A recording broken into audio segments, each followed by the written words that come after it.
Setelah kesemua jin yang jahat, yang kafir dihumbankan ke dalam neraka, manusia-manusia yang jahat, kafir dan fasik, munafik dihumbankan ke dalam neraka, keseluruhan syaitan dihumban masuk dalam neraka, kesemuanya membontoti iblis laknatullahi alaih. Kesemuanya mengekori iblis di dalam neraka. Kesemuanya memaki hamun iblis di dalam neraka. Kesemuanya menyalah-nyalahkan iblis. Hang punya pasal menyesatkan kami ketika di dunia dulu. Sampailah bila keseluruhan penduduk neraka duk salahkan dia. Ni hari pertama. Ikut iblis, menyalahkan iblis, memaki hamun iblis. Iblis pun duduk di satu tempat yang tinggi.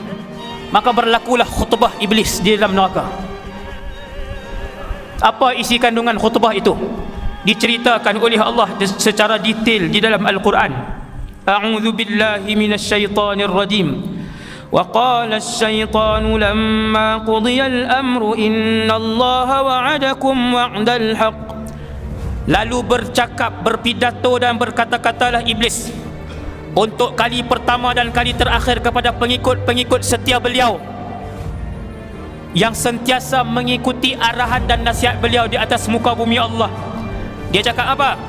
Innallaha wa'adakum wa'dal haqq. Sesungguhnya kesemua yang kamu dengar dahulu daripada utusan-utusan Allah itu benar. Apa yang para nabi dan para rasul tinggalkan itu benar. Apa yang rasul cakap tutup aurat itu wajib, itu benar. Apa yang para rasul cakap riba itu haram, itu benar. Apa yang para rasul bagi tahu taat kepada suami itu benar. Apa yang para rasul sampaikan itu benar. Wa wa'adtukum fa akhlaftukum. Apa yang aku janjikan itu, maka kesemuanya itu adalah palsu. Kemudian iblis menyambung, tuan-tuan tengok. Wa ma kana li 'alaikum min sultan. Ketahuilah wahai semua penduduk neraka jahanam ketika itu, khutbah ketika itu.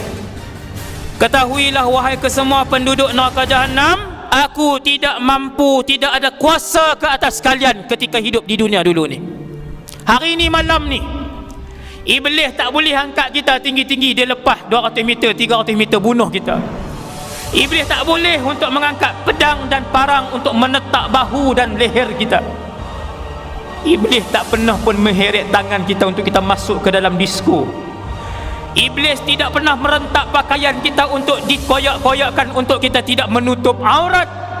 Kata iblis, wa ma kana li 'alaikum min sultan. Aku tak ada kuasa pun dulu untuk memaksa kalian melakukan dosa dan maksiat kepada Allah. Illa an da'autukum fastajabtum li. Kata iblis, ketika itu aku hanya membisikkan kepada kalian, tak payahlah tutup aurat lagi, tak payahlah pakai tudung lagi, baru umur 24. Tak payahlah bayar zakat, nanti duit kamu kerugian, duit kamu jadi sikit, tak payah buat keluar zakat. Aku hanya mampu bisik ketika itu. Kalau nak beli kereta, nak beli rumah, guna bank konvensional yang ada riba, aku hanya bisik, tapi kamu ikut. Kata iblis, aku yang bisikkan kepada kamu, jangan bayar hutang. Biar pilah kat dia, dia pun kaya.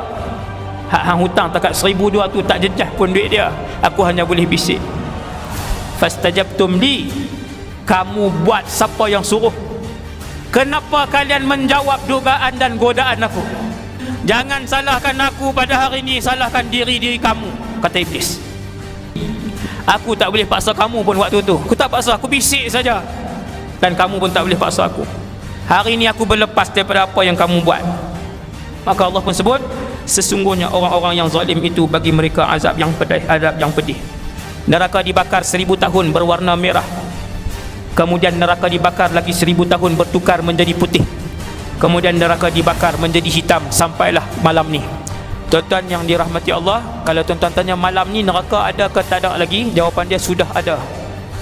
Neraka yang luas itu sudah pun ada. Api telah pun dihidupkan belum Ustaz dalam neraka? Api telah pun dihidupkan.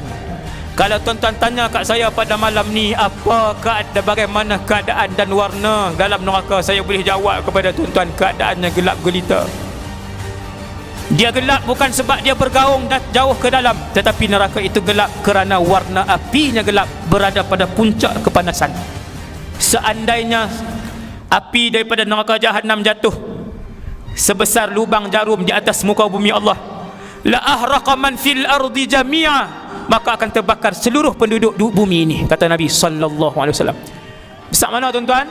Api neraka kalau jatuh besar lubang jarum, jatuh atas muka bumi Allah, besar tu je. La ahraqa man fil ardi jami'a, seluruh penduduk dunia akan terbakar. Akhir sekali saya sebut kepada tuan-tuan, Nabi sebut ada satu orang yang paling kaya di atas muka bumi Allah, yang paling masyhur atas muka bumi Allah, yang paling senang atas muka bumi Allah. Allah ambil dia di padang mahsyar. Ni ada ni. Allah ambil dia di padang mahsyar. Kemudian Allah celupkan lelaki ini ke dalam neraka sesaat saja. Saat ni.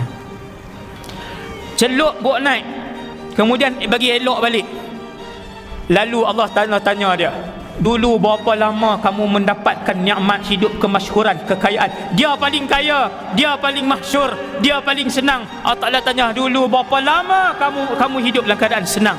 Hak ni jawab apa? Dia kata, satu saat pun tak ada. Bila aku hidup senang? Nabi kata, satu saat ya dicelup manusia yang paling kaya, yang paling mewah hidup di dunia, Allah Ta'ala selup sesaat je dalam neraka. Dia lupa 60 tahun kehidupan dia dulu, lupa saat. Lalu kata Nabi, Allah ambil manusia paling celaka. Bukan jahat, celaka, susah. Lahir-lahir cacat, lepas tu susah sampai mati susah. Celup dalam kehidupan syurga, bagi dia tengok syurga sesaat saja masuk, Allah Ta'ala angkat dia. Allah Ta'ala kata, dulu berapa tahun hidup susah di dunia? Dia kata, bila aku hidup susah? Dia kata, aku tak pernah hidup susah, aku senang. Kata Nabi, bayangkan tengok satu orang yang 100 tahun, 200 tahun hidup senang di dunia, sesaat Allah celup dalam syurga, lupa keseluruhan kehidupan dia di dunia yang susah dulu.